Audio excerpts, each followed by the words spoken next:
ఈ గొడవ అంతా ఎక్కడ స్టార్ట్ అయింది? ఒక ఎనలిస్ట్, ఒక విశ్లేషించే వ్యక్తి, ఆయనంటే నాకు గౌరవం, ఆయన మీద నాకు గౌరవం ఉంది, ఆయన తీసుకుపోయి ఓ మీడియాలో మాట్లాడతా అమిత్ షా గారి గురించి మాట్లాడారు.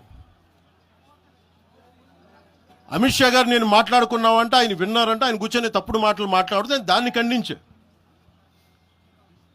నా మీద మనకు మాట అంటే మన జన సైనికులు ప్రతి చోట ఏదో కూర్చొని ఒక కేసులు పెట్టారు కూడా నాకు తెలియదు.